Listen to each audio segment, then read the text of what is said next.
Good morning, everyone. I'm Kevin Forbes, as Christina said, the Enterprise Architect at Healthways.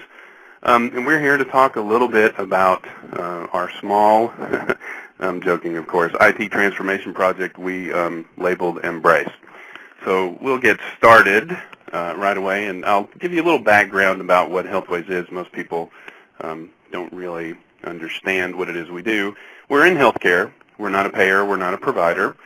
We sort of sit in the middle. We basically adapt and change people's behavior to keep healthy people healthy and keep those with chronic conditions, help them lead better lives and remain productive and reduce absenteeism and things like that for employers.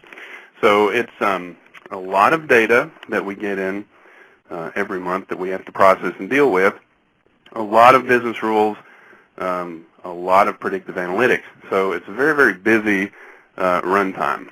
And so we'll talk a little bit, we'll get into some of the details about what we do and how Coherence is an absolute perfect fit for us, the things that we're going to do, and how we're going to grow into this architecture, basically.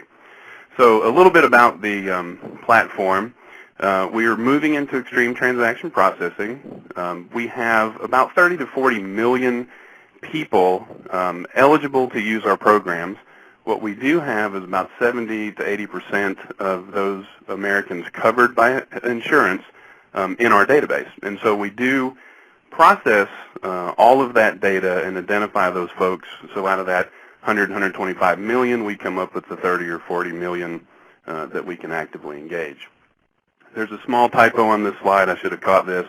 It's not 25 billion messages per day. It's 25 million. And so we'll talk a little bit about how important it was for us to revamp our existing systems, how we ended up with all the technology that we have today that we call Embrace, and how important it was for us to switch out with all of our business rules and analytics and actually adopt an employer rule engine to help us, catalog those business rules, make better use of them, and actually get a lot of agility out of that. So. And that's one of the largest imperatives as it relates to Coherence, is we have a ton of dependency on, master data, contract data. It's all customer specific for our identification algorithms.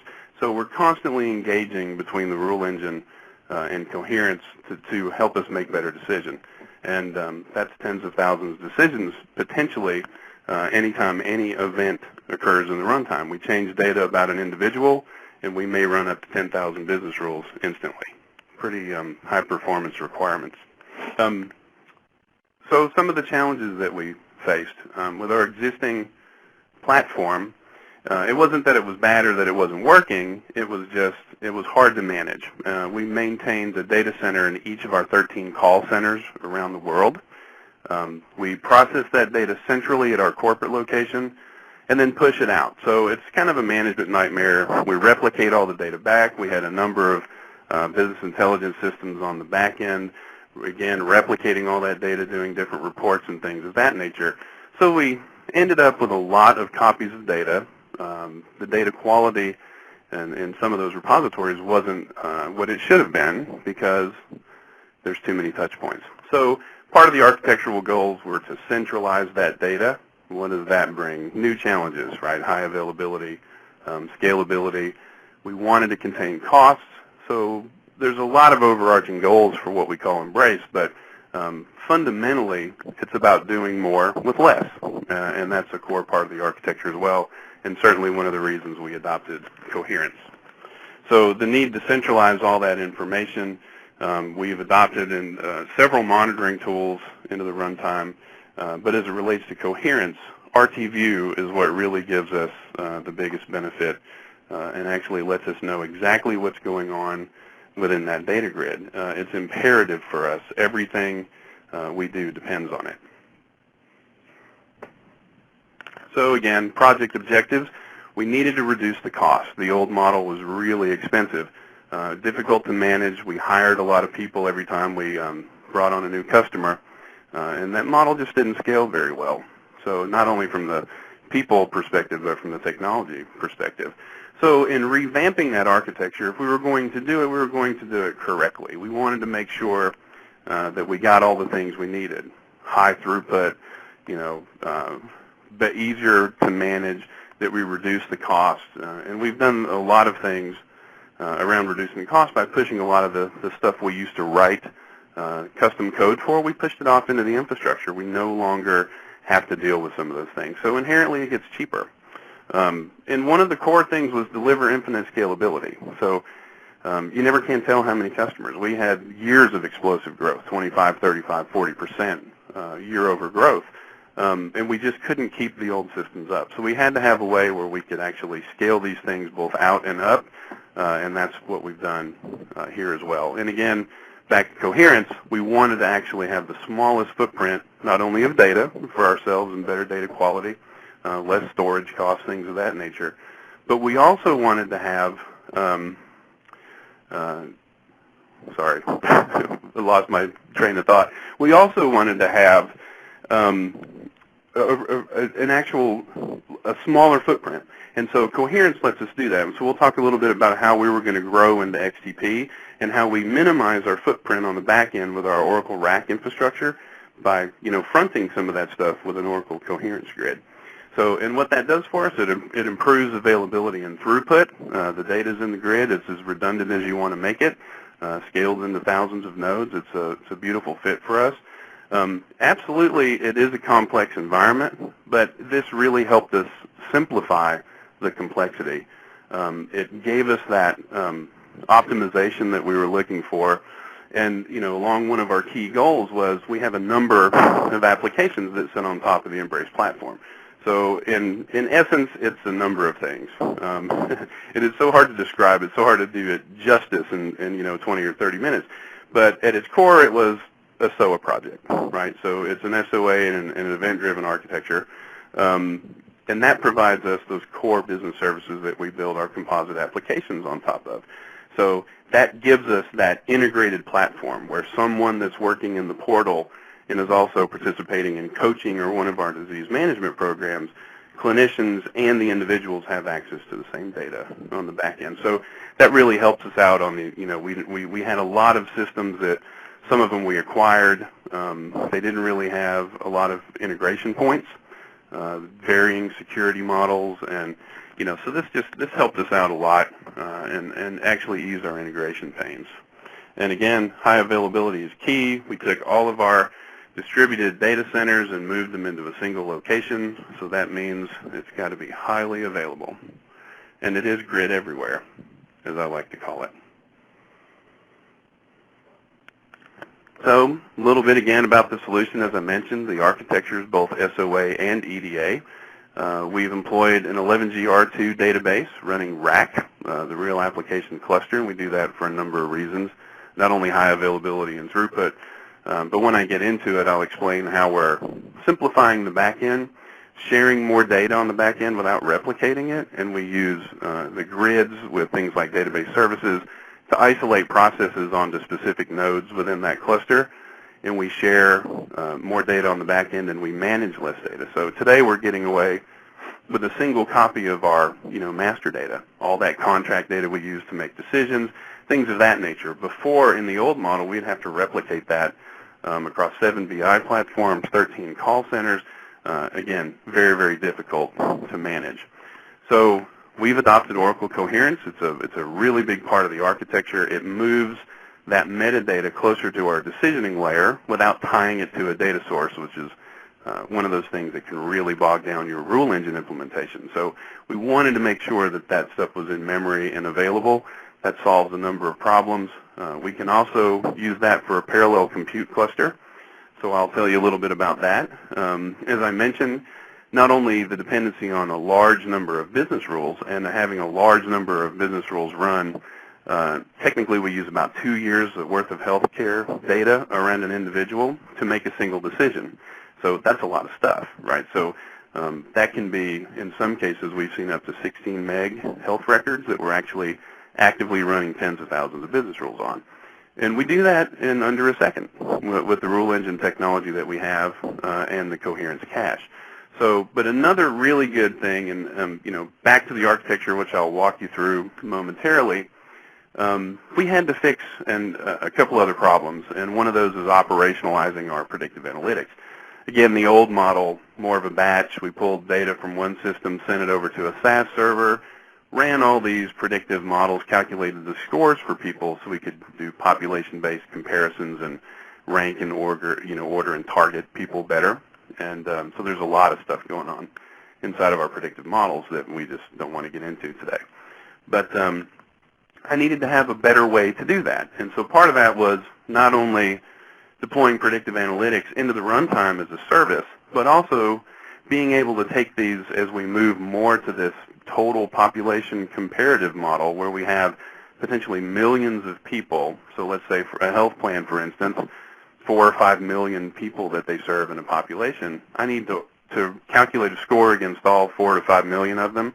I need to compare those people, rank and order them, and assign an individual. We assign a key field to them internally that says a number of things, right? These people are, depending on the model that we're running, these people are the ones that will engage with us better. These are the ones that are having high cost, and we should intervene and try to bring the costs down to save the health plan money. These are the folks that are just really chronically ill and need our help just to feel better every day. So there's a number of things that are going on there. But to do that under the old model and do this as a broad population-based approach just wasn't going to work. So when I was looking at the technologies that we were going to employ, how the fit was going to work, I wanted to solve as many problems as I could, without buying a whole lot of different software assets or any infrastructure-related stuff. So I tried to solve as many problems as I could with a single technology, and Coherence solved a number of them for us.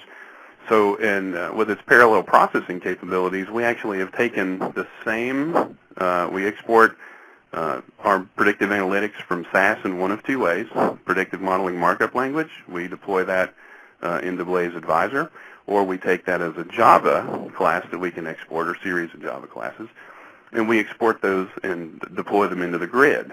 And there's even an additional deployment strategy dealing with so many, large data sets. If I can't do that across the wire, the network becomes the bottleneck, I can actually take that and deploy those same business rules and analytics into the JVM within Oracle, if I need to do that, right? But for scalability reasons, we've got all that code out. That's where most of our identification algorithms, all these business rules I'm referring to, used to be scattered across an enormous amount of code. Oracle store procedures, .NET code, Java code, things of that nature. So we've got those centralized in one spot, and multiple deployment targets is really, the point I'm trying to make there. So we use Coherence to actually run scores on that entire population. So we preload the grid. We, and it's dynamic, which models and stuff that we run against a specific population, the time frame that we are, looking at data and the factors that contribute to those models, and we score them. And so what used to take days, and sometimes even weeks, is taking only seconds today because of the massive parallelism we get out of Coherence.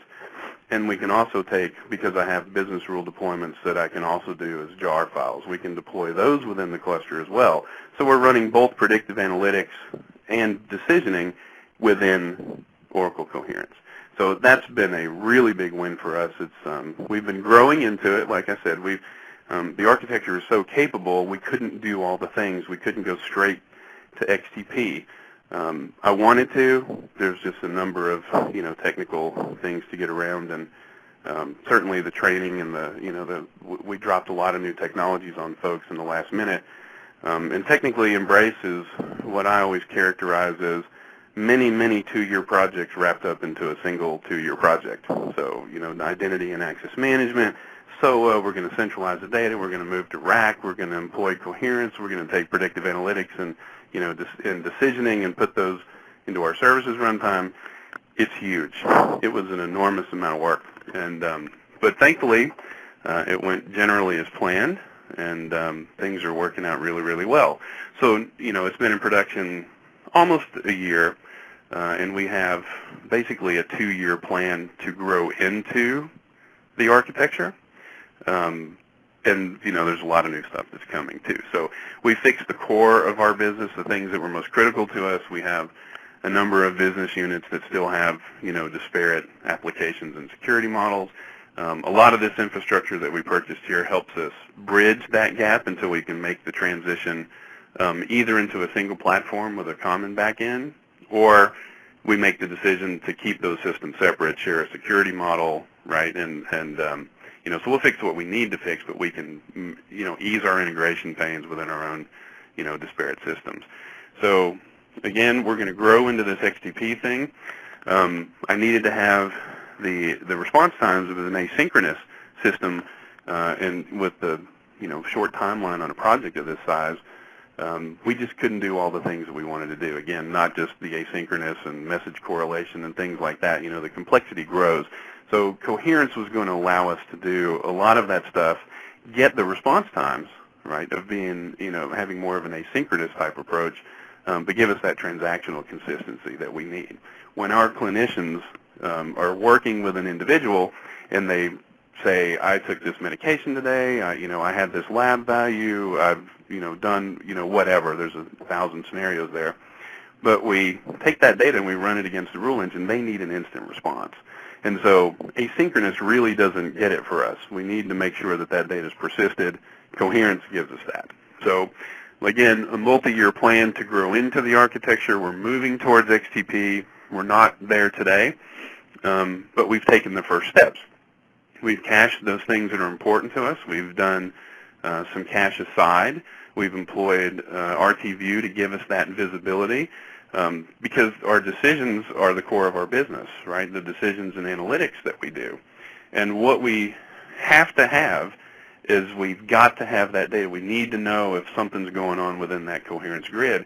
If we miss some objects from the cluster, there's a chance we're not going to make the correct decision. So it's a very, very critical piece of the runtime, and absolutely important for us to have RTView deployed on top of it. So, and just a simple aside, it's an amazing product. And one of the really cool things about RTView was how simple it was to set up. So you'll see on the bottom of this slide, it was 1 day to configure and deploy. And we get so much more visibility into the cluster and what's going on inside of there, especially moving large-scale analytics jobs and things of that nature. Not just how important, our decisioning and type metadata that we need to move into that cluster as well. That's extremely important to us. But when we start to move in, wholesale, high-volume analytics jobs, I've got to know exactly what's going on inside of Coherence, and RTView gives us that visibility.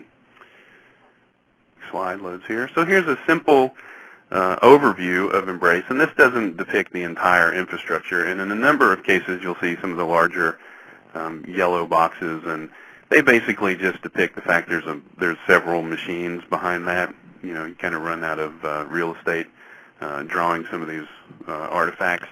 So, and on the side, we have an entire deployment of telephony servers. We have an entire communication, basically, thing where we do chat and stuff. We have portal infrastructure that we support. But this depicts basically the core of the runtime. It shows you down at the bottom. We'll start at the bottom and kind of walk up the stack here just a little bit. But you'll see Coherence sitting right in the middle. It's basically destined to be that front end into our database infrastructure. And so, as I mentioned earlier, we've got many, many nodes in the grid. This is an actual number of how many, rack nodes we actually have in our Oracle rack cluster. But what it's trying to say here is we're grouping these by function. We have an ODS, we have OLTP, we have OLAP, and we have what we call intake, where all that massive amount of data, comes into our system. And we pre-process it, and then it kind of moves across schema boundaries now instead of moving across, physical boundaries out into different call centers. So all we're saying is we can scale out and even isolate these processes into individual nodes within rack, try to share as much of that data on the back end as we can until it becomes a problem. There may be a case where due to redo log and rack messaging and things like that, we need to break that cluster. We can't make that decision anytime soon. The workload's just not, big enough to prove it one way or another. But it's working out really, really well. So the plan's, there, but we're not stuck, is the point. We can actually, break that cluster, turn it into many series of grids, even deploy on top of it additional installations of Coherence, more data grids to front those individual clusters. But today this is what we're trying to do, and it gives us that, it gives us both scale out and up. I can do 100 rack nodes on the back end in this cluster. I can scale to, well, thousands of nodes within Coherence, and it's going to give us really that throughput that we require.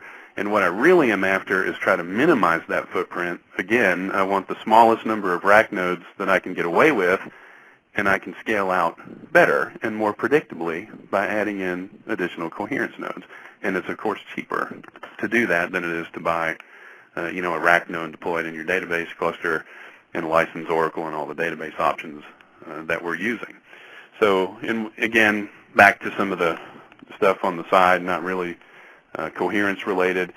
We've offloaded a lot of the stuff. Being in healthcare, we have to capture chart access history.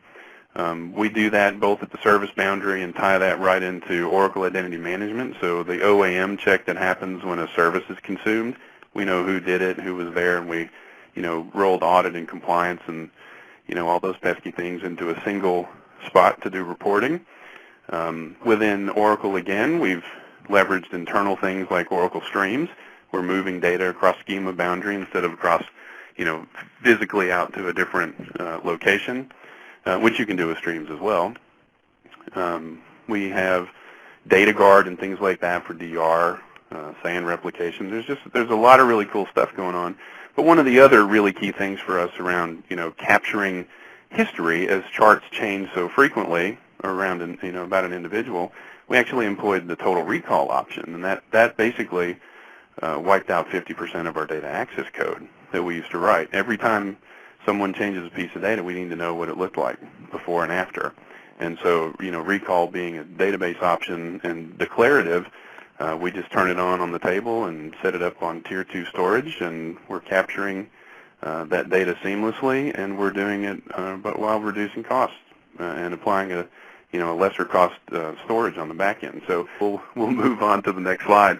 So, again, Coherence being really, really imperative for us. Growing into it, we're doing some cache aside. We've got our analytics and business rules deployed there. We're running, those massive parallel jobs to run those predictive models and decisions.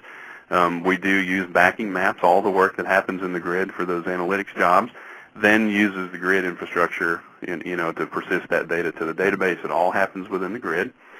We tied that to our business processing facility, so we actually have workflows that can kick these things off on a time basis. So again, it's a lot of stuff to cover, but we'll try to keep it here, a little bit more centered around some of the great things we're doing with Coherence. But if there's any questions on the rest, we have very neat SOA and EDA runtime.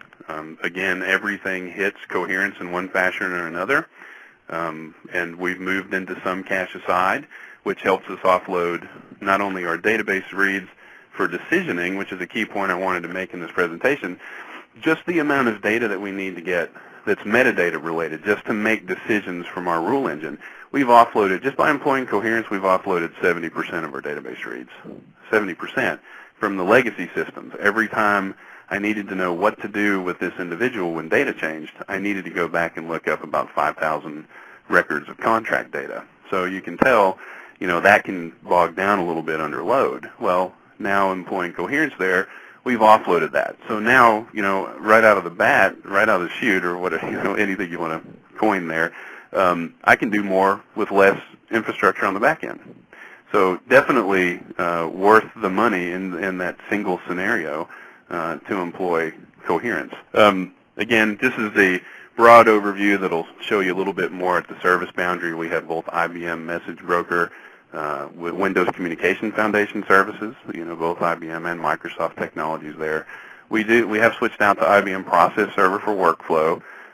Again, in the center you see that everything is just load balanced, and that's why I call it grid everywhere. We have deployments of business rule servers. We have deployments of web or web service deployments, and then supporting infrastructure things like the Oracle Identity Management Suite.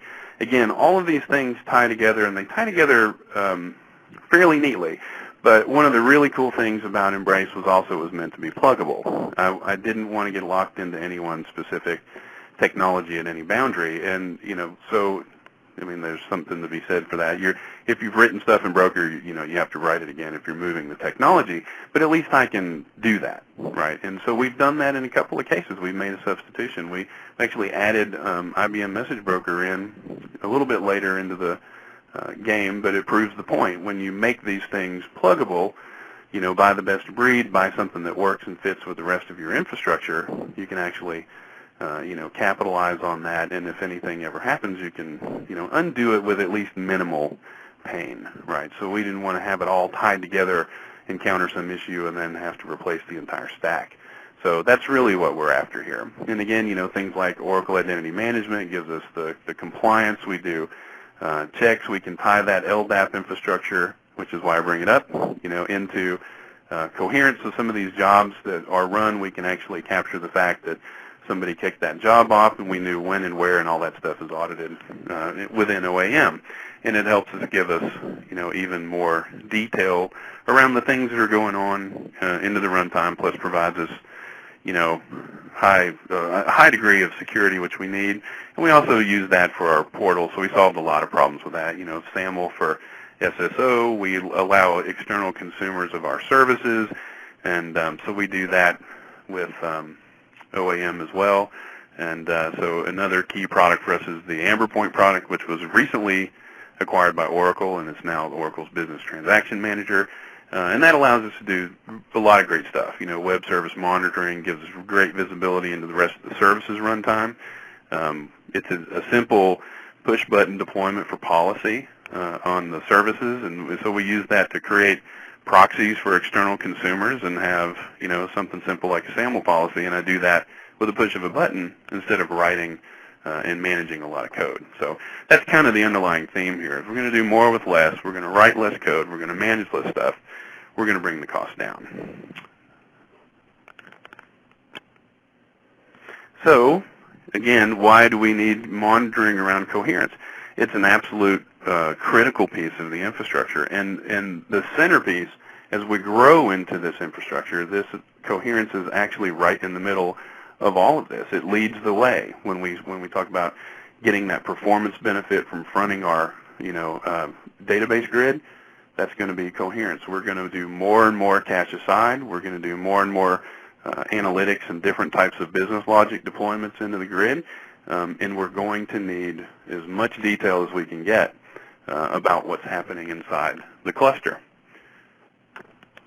So a little bit about what the console looks like inside RTView, and let me just tell you, it's powerful. But it's an amazing product, and I get such great visibility into how the grid's performing, what the safety is on those objects, whether it's node or grid safe, things like that. It's going to tell you when nodes drop. It's amazing. And so you can see from looking at the navigation pane on the left, how many things that you can go and look into, and within each one of these, you can drill into so much more detail about what's going on inside the cluster. So definitely, absolutely an imperative for us to have this high degree of visibility into that Coherence grid. It's, like I said, it's one of the lowest cost but biggest impact items that we have in the Embrace platform. Very, very critical. So it's why we chose RTView. Well, it's the best product there is out there to actually get any details about what's going on inside of a Coherence grid. But their products are great across any of the management and monitoring products. So, but this ability to scale infinitely, as we added more nodes into the infrastructure, we needed to make sure that the stuff we use to monitor this stuff can actually keep up with what's going on, and RTView proved that it absolutely can. And while I'm on the subject, before I turn this, I need to tell you how incredible they are, all of them at SL. And I can tell you that if you need to have any answers around any topic related to Oracle Coherence, I haven't found a better source of information than the team at SL. They know the product better than most of the people at Oracle. So, and again, one last key point, they know the answer, and they can give those to you just, pretty much instantly. So a little bit, and I'll turn it back over to Tom. We've achieved what we were after. Again, we're going to grow into some of it, but we got all of the infrastructure in place. We've got the training and the things that we need to capitalize on it. We've got that better data quality and operational efficiency. We got rid of a lot of our database reads, so we're going to move into doing more with less infrastructure. We did set that stage to move into XTP. We're working on those things today, and we're dealing with the product teams at Oracle, trying to get things like Top Leak Grid is out, and so we needed some distributed transaction support they're working on, things of that nature. It's a perfect fit with our event processing strategy, which I really didn't get into, but services are our building blocks for the event processing. And it really did, as complex as the whole thing is, that's something that is the details around business rules and tens of thousands and how this works. It is complex, but I don't want to leave anybody with the impression that it's not manageable, because it's actually very simple, right? From the big picture architectural perspective, it is complex, and I hate to even bring that up, even internally within my own organization, because we didn't want to make it so complex we couldn't manage it. We employed all of the right things to get to where we need to be, and along the management tools to help us, monitor and manage this stuff more effectively. So it is complex, but if you look at these slides closely, there's only a handful of new technologies that we've employed. So we've managed to constrain the complexity a little bit, and we've actually brought it, made it less complex than what it was before, technically. So, and there's a lot of cost savings. So the potential for this is we've calculated about $25 million over the next 3 years. That's really good for us, right? As we start to move more customers onto the platform and start to grow into the things, we'll find more opportunities for even more cost savings.